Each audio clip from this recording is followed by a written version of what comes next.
अगर एक जाहिल इस मुल्क की रहनुमाई करे तो उसका दिल यही चाहेगा कि पूरा मुल्क उसी की तरह जाहिल, ना समझ, ना काबिल और बेरहम बने। अमिताभ बच्चन नहीं है हमारे नायक, शाहरुख खान, आमिर खान नहीं है जो हमारे नायक हैं, जो आज जब सबसे ज्यादा हम पर, हमारे बच्चों पर, हमारे युवाओं पर बनाई है। जब वो पुलिस की लाठी खा रहे हैं, हमारी बच्चियों के कपड़े फाड़े जा रहे हैं, जब हमें करंट लगाया जा रहा है, हमारे ऊपर केसेस दर्ज किए जा रहे हैं, हमें डंडे मारे जा रहे हैं, हमारी जान पर बनाई है, हम आईसीयू में हैं, तब अगर ये हमारे नायक और महानायक और सदी के नायक और 1000 साल के नायक अगर नहीं बोलते तो हम इनको रद्द करते हैं। We reject them. मैं गुस्से से खौल भी रहा हूँ ये देखकर कि हमारे इन बच्चों के साथ किस तरह जुल्म का बर्ताव किया जा रहा है उन गुंडों के हाथों। मैं गुस्से से बौखला रहा हूँ। नसीरुद्दीन शाह, जी हाँ, नसीरुद्दीन शाह के इस बयान का एक छोटा हिस्सा आपने अभी सुना, और वो ये कह रहे हैं किस तरह से नरेंद्र मोदी उनकी हुकूमत का कॉलर पकड़कर जिस तरह से सवाल पूछ रहे हैं। सलाम है ऐसे व्यक्ति को, सलाम है ऐसी शख्सियत को जो इतना कद्दावर व्यक्ति। अभी देखिए, कुछ ही दिनों पहले यानी कुछ ही घंटों पहले ये वीडियो वायरल हुआ था। इसमें बताया गया था कि यहाँ पहुंचे हुए थे जंतर मंतर, खामोशी से नसीरुद्दीन शाह खड़े हुए थे, अपने दोनों बेटों को लेकर आए थे। बाद में इसको लेकर इस तरह के कंटेस्टेड एक तरह के क्लेम्स आए कि ये मुंबई का है या दिल्ली का है, वो अलग बात है। लेकिन जो सही बात है इस वक्त समझने वाली, चाहे वो दिल्ली में थे या मुंबई में थे, नसीरुद्दीन शाह सीजेपी के प्रोटेस्ट में उन्होंने हिस्सा लिया, बिना कोई क्रेडिट लेते हुए, बिना कोई भाषण देते हुए, बेहद खामोशी के साथ वो वहाँ पहुँचे। रुआंसू से नज़र आ रहे थे, जज्बाती से नज़र आ रहे थे। एक ऐसा व्यक्ति, एक ऐसा एक्टर जिसने अपनी ज़िंदगी को कुर्बान कर दिया इस देश के सिनेमा के लिए, इस पूरे समाज को शिक्षित करने के लिए। उनका एक एक शब्द, लगभग 2 मिनट का उनका ये बयान है जो खुद इस वीडियो को रिकॉर्ड कर उन्होंने अपने सोशल मीडिया पर पोस्ट किया है। मैं एक ही लम्हे में आपको बताती हूँ, लेकिन जो मैं क्रक्स बताने की यहाँ पर आपको कोशिश कर रही हूँ वो ये कि सबसे पहले सवाल आपसे पूछ रही हूँ कि आज जुलाई के महीने में सन 2026 में, इससे कोई फ़र्क नहीं पड़ता कि आपकी उम्र 18 साल है, 28, 38 या 68, मुझे ये बताइए आपके हीरो कौन हैं। ये वक्त आ गया है आपके हीरो चुनने का। आपके नायक कौन है ये आपको चुनना होगा आपके पैसे से। आप ये सोचिए, जब आपका सबसे बड़ा मुद्दा आपके अस्तित्व का, आपके वजूद का सवाल आता है तो ये लोग छिप जाते हैं, सरकार की चाटुकारिता करते हैं, क्योंकि ये इंडस्ट्री में बने रहना चाहते हैं, अपना धंधा करते रहना चाहते हैं, और फिर बाद में आपको टिकट बेचकर आपको बुलाना चाहते हैं, और आप ही की बुनियाद पे ये नायक बनते हैं, ये स्टार्स बनते हैं, सुपरस्टार्स बनते हैं। अमिताभ बच्चन के बारे में भी बताऊंगी एक ऐसी बात जो वो कह ना सके, और कह देते तो क्या कुछ बदल जाता। पहले नसीरुद्दीन शाह की बात, उसके बाद आगे की बात करूंगी, और उसके अलावा आपको ये भी बताऊंगी कि हमारे नायक अमिताभ बच्चन नहीं है हमारे नायक, शाहरुख खान, आमिर खान नहीं है जो हमारे नायक हैं, जो आज जब सबसे ज्यादा हम पर, हमारे बच्चों पर, हमारे युवाओं पर बनाई है। जब वो पुलिस की लाठी खा रहे हैं, हमारी बच्चियों के कपड़े फाड़े जा रहे हैं, जब हमें करंट लगाया जा रहा है, हमारे ऊपर केसेस दर्ज किए जा रहे हैं, हमें डंडे मारे जा रहे हैं, हमारी जान पर बनाई है, हम आईसीयू में हैं, तब अगर ये हमारे नायक और महानायक और सदी के नायक और 1000 साल के नायक अगर नहीं बोलते तो हम इनको रद्द करते हैं। We reject them. आज मैं यही कहने के लिए इस वीडियो में आई हूं, we reject them. Naseeruddin Shah क्या कह रहे हैं? नसीरुद्दीन शाह कह रहे हैं कि अगर मुल्क की रहनुमाई एक जाहिल करेगा तो वो यही चाहेगा कि पूरा देश उसकी तरह जाहिल, नाकाबिल, नासमझ और बेरहम बने। मैं देखकर ये पढ़ रही हूँ क्योंकि मुझे एक एक शब्द मैं दोहरा देना चाहती थी, और मैं किसी भी तरीके से पैराफ्रेज या रीफ्रेज नहीं करना चाहती थी उनकी बात को, उनके गुस्से को, एक एक शब्द को मैं आपके सामने बार बार दोहराना चाहती हूँ। जब वो कह रहे हैं कि मैं गुस्से से बौखला रहा हूँ, और कह रहे हैं कि पूरा, जब वो एक जाहिल एक मुल्क की रहनुमाई करेगा तो वो यही चाहेगा कि पूरा देश उसकी तरह जाहिल, नाकाबिल, नासमझ और बेरहम बने। बेरहम शब्द पे ध्यान दीजिए, बेरहम बने। उन्होंने बेरहम बनने की बात की। किसके लिए कह रहे हैं? नरेंद्र मोदी, अमित शाह के लिए कह रहे हैं कि हमारे आज के जो शासक हैं, जो रहनुमा हैं, वो बेरहम हैं, वो ये कह रहे हैं। और आखिर में कहते हैं नसीरुद्दीन शाह, सब याद रखा जाएगा। सुन लेते हैं। आदाब, नमस्कार। मैं नसीरुद्दीन शाह 2 बातें अर्ज करना चाहता हूं आप सबसे। पहली बात तो ये कि अगर एक जाहिल इस मुल्क की रहनुमाई करे तो उसका दिल यही चाहेगा कि पूरा मुल्क उसी की तरह जाहिल, ना समझ, ना काबिल और बेरहम बने। अभिनय के 2 अलग अलग कोर्स राष्ट्रीय नाट्य विद्यालय और पूना फिल्म इंस्टीट्यूट में पूरे करने के बावजूद मैंने अभिनय के बारे में सबसे ज्यादा जो सीखा है वो उन बच्चों से, उन तालिबे इल्म से जिन्हें सिखाने की कोशिश मैंने की है। मेरी पूरी हमदर्दी उनके साथ है। मैं उन्हें हजार हजार हर सांस के साथ दुआएं देता हूं और हर टीचर्स डे पर उन्हें सलाम करता हूं। इस वक्त मेरा दिल भी भरा हुआ है और मैं गुस्से से खौल भी रहा हूं ये देखकर कि हमारे इन बच्चों के साथ किस तरह जुल्म का बर्ताव किया जा रहा है उन गुंडों के हाथों जो मुझे अमेरिका के आइस एजेंट्स की याद दिलाते हैं, मुंह पे नकाब लगाए हुए, हाथ में डंडा लिए हुए। कभी अपने बच्चों के बारे में भी सोचा करो और ये भी सोचो कि तुम्हारा अंजाम तुम्हें भी एक दिन मिलेगा जरूर। इन सब बच्चों से मैं कहना चाहता हूं कि हिम्मत ना हारें। बहुत से लोगों की हमदर्दी आपके साथ है, बहुत से लोग आपके साथ हैं। आप लड़ते रहें। मुझे हमारे मुल्क की युवा पीढ़ी से हमेशा उम्मीद रही है और अब वो उम्मीद और उजागर हो गई है। आप लोग अपनी लड़ाई लड़ते रहें, हम सब आपके साथ हैं। और इस मुल्क की हुकूमत को मैं सिर्फ इतना कहना चाहता हूं, सब याद रखा जाएगा। तो आपने सुना नसीरुद्दीन शाह को, और साफ तौर पे वे कह रहे हैं कि मैं दुआएं दे रहा हूं, मैं सलाम करता हूं आज की हमारी युवा पीढ़ी को, हमारे जवान लोगों को, और ख़ुद एक तरह से हम्बल होते हुए वो ये कह रहे हैं कि मैंने सबसे ज़्यादा अपने एक्टिंग के पूरे करियर में उन छात्रों से सीखा जिनको मैंने पढ़ाया, जिनके साथ मैंने काम किया। यानी वो ये कह रहे हैं कि हमारे दौर के जो यंग लोग हैं, जो युवा हैं, वो सबसे ज़्यादा उनसे सीखा है उन्होंने। नसीरुद्दीन शाह हमारी हर तारीफ़ के हकदार हैं। नसीरुद्दीन शाह वही हैं जो किसानों का आंदोलन हुआ तो साथ आए, मुसलमानों का आंदोलन हुआ, CAA NRC आंदोलन हुआ तब साथ आए। इसके अलावा अब ये देखिए तीसरा आंदोलन हो रहा है, तब भी वो साथ आ रहे हैं। इससे पहले मुझे अच्छी तरह याद है कि जब UPA के कार्यकाल में कांग्रेस पार्टी की सरकार हुआ करती थी, तब भी ये वो व्यक्ति था जो हमेशा आम लोगों के साथ खड़ा रहा। ये उस वक्त के शहंशाह और तानाशाहों की कभी परवाह नहीं करता। दूसरी तरफ आप ये देखिए कौन है हमारे नायक, ये तो मैंने आपको बताया। कौन नहीं है हमारे नायक?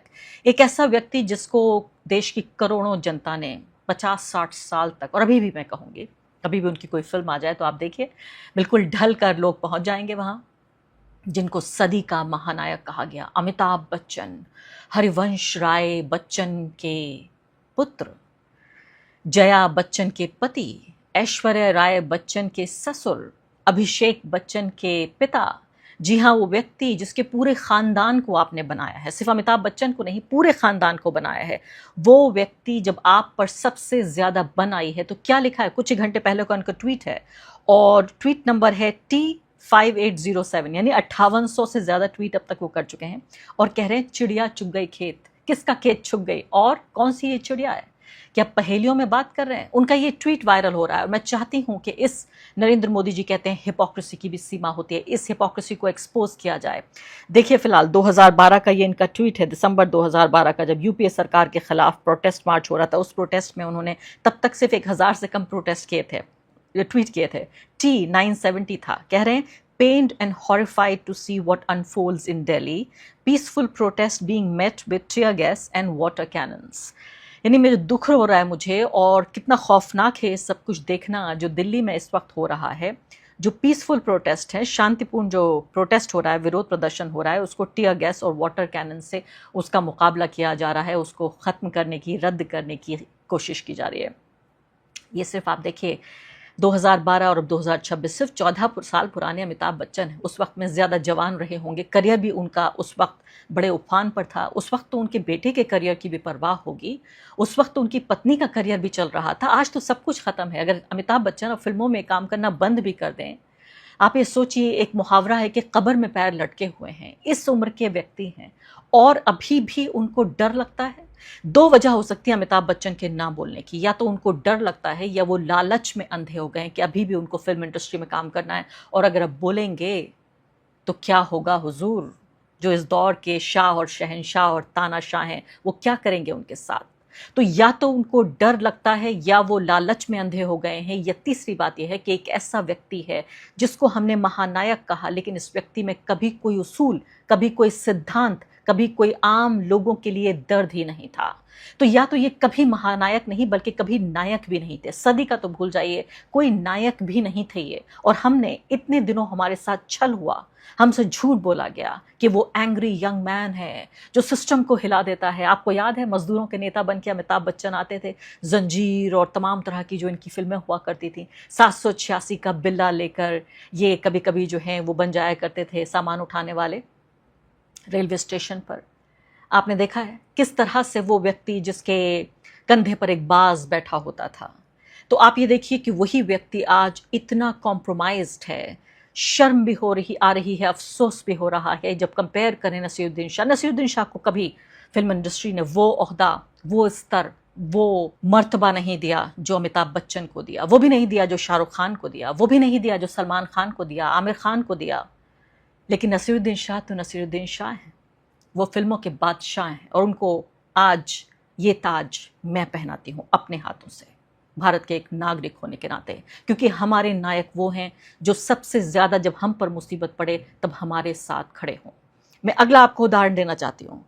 आप ये देखिए कि मैंने इस बात पे ट्वीट भी किया अमिताभ बच्चन की बात पे। मैंने कहा कि अगर बच्चन साहब ने 2012 में मनमोहन सरकार नहीं बल्कि 2026 में मोदी सरकार के लिए लिखा होता तो सदी के तो क्या होता, आखिर सदी के महानायक नहीं सदी के महाडरपोक निकले। तो सहमत हैं आप इस बात से? बताइएगा ज़रूर कमेंट सेक्शन में कि अमिताभ बच्चन पर जो मैं बौखला रही हूँ, नसीरुद्दीन शाह बौखला रहे हैं प्रोटेस्टर्स के साथ जो सलूक हो रहा है, और मैं बौखला रही हूँ कि अमिताभ बच्चन की कायरता पे मैं बौखला रही हूँ। क्या मेरी बौखलाहट जायज़ है? कमेंट सेक्शन में मुझे बताइए, क्या आप मुझसे सहमत हैं या नहीं? क्या आपको लगता है कि मेरा गुस्सा नाजायज़ है? प्रीति जिंटा की बात बताती हूँ। तो प्रीति जिंटा का अचानक 22 घंटे पहले एक ट्वीट आया और मैंने बड़ी तारीफ करते हुए उनको कोट ट्वीट किया और कहा कि बड़ी शानदार बात है। अक्सर प्रीति जिंटा तो भक्त मानी जाती रही हैं कि अब चूंकि उनकी आईपीएल में एक टीम भी है, उनका बिजनेस इंटरेस्ट है, रहती हैं अमेरिका के कैलिफोर्निया में, लेकिन फिर भी यहाँ पर उनका हित है, उनका इंटरेस्ट है, वो नहीं चाहती कि यहाँ उस इंटरेस्ट पर कोई प्रहार हो, या हो सकता है कि वो भक्त ही हो सकता है इसमें लालच या भय दोनों चीज़ें ना हो सकता है हम समझते हो कि ये लोग महान है और महान हो ही ना। लेकिन अचानक उनका ये ट्वीट आ गया और कहती हैं कि मुझे सरकार से उम्मीद है कि जल्द सोनम वांगचुक और छात्र संगठनों से सार्थक बातचीत शुरू होगी ताकि उनकी सेहत और ज़्यादा न बिगड़ जाए। सोनम जी, कृपया आप अपना अनशन खत्म कीजिए। उन्होंने इंग्लिश में लिखा है, मैं हिंदी में आपको बता रही हूँ। आपकी सेहत भी उतनी ही ज़रूरी है जितनी ये लड़ाई है। आप और देश भर के छात्र भारत के भविष्य और युवाओं के बेहतर कल के लिए संघर्ष कर रहे हैं। शिक्षा व्यवस्था को बेहतर बनाने के लिए इस लड़ाई में मेरा दिल से और पूरा समर्थन सोनम वांगचुक और हर छात्र के साथ है। आप सबको मेरी शुभकामनाएं। जय हिंद। मैंने कहा वाह क्या शानदार बात है। प्रीति जिंटा बड़ी एक्ट्रेस अपने दौर की मानी जाती रही है। मुझे याद है जब मैं एक टीनेजर हुआ करती थी, कॉलेज में पढ़ रही थी, बल्कि उससे पहले मैं स्कूल में ही पढ़ रही थी, तब प्रीति जिंटा की फिल्म आई थी सोल्जर, और रातों रात पूरी तरीके से मैं कहूँगी दिल पर छा गई थी, युवा दिलों की धड़कन बन गई थी। प्रीति जिंटा एक खूबसूरत सी मासूम सी लड़की, उनकी पहली फिल्म आई और बिल्कुल पूरे तरीके से मैं कहूँगी कहा जाने लगा कि ये तो अगली श्रीदेवी हैं, ये तो अगली जयाप्रदा हैं, और वाकई अगली आने वाली फिल्मों में भी उन्होंने बेहतरीन किरदार अदा किया। तो अदाकारा के तौर पर हम उनको क्रिटिसाइज़ नहीं कर सकते, लेकिन आप ये देखिए फ़िलहाल कि अदाकारा मुझे लगता है सिर्फ उतना ही रहना चाहिए जब तक वो अदाकारी करे। हमारी भूल यही होती है कि हम उन्हें देवता मानने लगते हैं, अपने नायक मानने लगते हैं। अब मैं आपको बताती हूँ, तो ये 22 घंटे पहले का तो ये ट्वीट था। अब 6 घंटे पहले अचानक मुझे लगता है कि प्रीति जिंटा को या तो सपने में याद आ गया कि भाई क्या कर बैठी, ये ट्वीट कैसे मैंने कर दिया, या फिर उनकी बाह मरोड़ी गई। प्रीति जिंटा अचानक उससे भी लंबा ट्वीट करने के लिए आ गई। छात्रों का समर्थन करना और शिक्षा व्यवस्था में सुधार की मांग करना जरूरी है, लेकिन यह भी उतना जरूरी है कि छात्रों का शांतिपूर्ण आंदोलन देश विरोधी तत्व, एंटी नेशनल एलिमेंट उतर आई ना अपने स्तर पर उतर आई। अब इन छात्रों को एंटी नेशनल कहा जा रहा है, देश विरोधी तत्वों के हाथों में ना चला जाए और उनका मकसद ना बदले। सोशल मीडिया पर इतनी नफरत और बंटवारा देखकर लगता है कि कहीं देश के अंदर और बाहर कि लोग कुछ छात्रों के गुस्से और निराशा का फायदा उठाकर इस आंदोलन को भटकाने की कोशिश तो नहीं कर रहे हैं। अब पता नहीं चलता कि छात्र भटके हुए हैं या प्रीति जिंटा को सरकार ने भटका दिया कि भाई क्यों आप ये ट्वीट कर रही हैं, बहुत गैर ज़रूरी है, या इसका खामियाजा भुगतना पड़ेगा। मेरा हमेशा से मानना रहा है कि मेहनत, बराबरी और बेहतर प्रदर्शन सबसे ज़्यादा अहम है और इनसे समझौता नहीं होना चाहिए। मुझे लोकतंत्र, कानून व्यवस्था और सरकार पर भरोसा है, इसलिए मेरी उम्मीद है कि सरकार और छात्र बातचीत के जरिए समाधान निकालें और शरारती या गलत इरादे वाले लोग इस आंदोलन में शामिल हैं तो उन्हें अलग किया जाए ताकि हमारे युवाओं लोकतंत्र का भविष्य बेहतर हो सके। अब सोचिए, सिर्फ एक शब्द कह के, एंटी नेशनल कह के, इन्होंने अपनी पूरी ट्वीट को, अपनी पूरा जो उनका एक्सप्रेशन था उसको थाली में सजा के हमें दे दिया। अगर वो सावधानी बरतने के लिए भी कह रही थी, तो जब भारत का युवा अपने अस्तित्व की, वजूद की एग्जिस्टेंशियल लड़ाई लड़ रहा है, ऐसे में अगर आप एंटी नेशनल शब्द का प्रयोग करती हैं, तो कोई भी बची खुची इज्जत अगर मेरी नज़र में आपकी थी, तो वो पूरे तरीके से आप मेरी नज़र से गिर गई। आप सोचेंगे कि क्या फ़र्क पड़ता होगा प्रीति जिंटा को अगर आरफा खानम शेरवानी की नज़र से गिर गई। मुझे लगता है कि एक भारतीय नागरिक, एक पत्रकार, सबसे बड़ा उसके पास सिर्फ एक हथियार है कि अगर वो किसी से सहमत नहीं होता, किसी को अपने नायक या नायक नहीं मानता, तो अपनी नज़र से गिरा दो। मैंने आज प्रीति जिंटा को, अमिताभ बच्चन को अपनी नज़र से गिरा दिया। हो सकता है इनको इस बात से कोई फ़र्क ना पड़े, लेकिन कम से कम मुझे फ़र्क पड़ता है कि मेरे दौर के या मेरे नायक नहीं हैं ये लोग। कौन है मेरे नायक? मैंने आपको बताया नसीरुद्दीन शाह के बारे में, जो चुपचाप अपने बेटों के साथ दिल्ली या मुंबई जहाँ भी खड़े हुए, वहाँ खड़े रहे, आंखें नम थीं, किसी ने चुपचाप वो वीडियो शूट कर लिया। वो इनका एक प्राइवेट लम्हा था। मैंने आपको बताया कि वो भाषण देने भी नहीं पहुँचे, जहाँ भी जिस भी प्रोटेस्ट में थे। कौन है हमारे दौर के नायक? जिन उर्फी जावेद और साथ साथ राखी सावंत, जी हाँ, जिन लोगों को माना जाता है कि ये बॉलीवुड का कूड़ा हैं, जिन पर हंसा जाता है, उनको मॉक किया जाता है, उनके वीडियोस वायरल होते हैं ताकि हम और आप हंस सकें। उनको अच्छी अंग्रेज़ी नहीं आती, वो कपड़े ढंग के नहीं पहनती, उनको फिल्मों में कोई रोल नहीं मिलता, वो न नायक हैं, ना महानायक, ना सदी की नायक, कुछ भी नहीं है ये लोग, सिर्फ मजाक का पात्र हमारे लिए हैं। अक्सर लोग कहते हैं कि आप राखी सावंत हो गए हैं क्या, जब किसी को बहुत ज़्यादा मॉक किया जाना बाकी है। आज राखी सावंत इन छात्रों के लिए रो रही हैं। उनके लगातार एक नहीं बल्कि कई वीडियोस आए हैं जिसमें राखी सावंत रो रही हैं। उर्फी जावेद ने, जी हाँ, वो उर्फी जावेद जिनको आप मॉक करते हैं, बुरा भला कहते हैं, उनका अपमान करते हैं कि वो ढंग से कपड़े नहीं पहनती, अपने शरीर को नहीं छिपाती, आज वही शरीर को ना छिपाने वाली उर्फी जावेद ने किस तरह से अपने इस एक्सप्रेशन का, बोलने की आज़ादी का इस्तेमाल, ज़बान तो हम सबके पास है, बोलने की आज़ादी अभी भी हमारे पास है, उस आज़ादी का इस्तेमाल जिसका वो अपने शरीर को ना ढकने के लिए इस्तेमाल करती हैं, आज उन्होंने अपनी उसी आज़ादी का इस्तेमाल किया है, अपने इन्फ्लुएंस का, अपने प्रभाव का इस्तेमाल किया है सबसे हाशिए पर पड़े हुए समुदाय के साथ आने के लिए। मैं इज्जत करती हूँ राखी सावंत की, मैं इज्जत करती हूँ उर्फी जावेद की, मुझे इससे कोई फ़र्क नहीं पड़ता कि वो क्या कपड़े पहनती हैं, अपने शरीर पर उनका पूरा हक है, वो जो चाहें करें, लेकिन उन्होंने अपने बोलने की आज़ादी का इस्तेमाल किया सबसे कमज़ोर लोगों के साथ आने के लिए। मैं चाहती हूँ इन वीडियोज़ को, 2 वीडियोज़ जो उर्फी जावेद और राखी सावंत जो उन्होंने जारी किए हैं, इन्हीं दोनों वीडियोज़ के साथ मैं आपको छोड़ देना चाहती हूँ,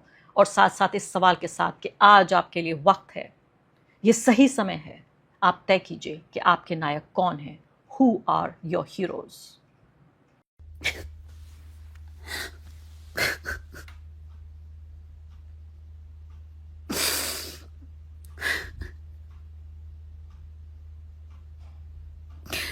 Modi ji, what's wrong with you?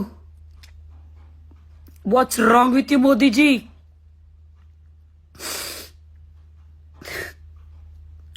बच्चों पर इतना अत्याचार कर रहे हो कुर्सी के लिए। What's wrong with you, Modi ji? What's wrong with you? अब बच्चों पर लाठी चार्ज कर रहे हो, थोड़ी भी दया नहीं है बच्चों पर, थोड़ी भी दया नहीं है देश के बच्चों पर। कुर्सी को लेकर क्या करोगे? क्या कर रहे हो ये सब मोदी जी?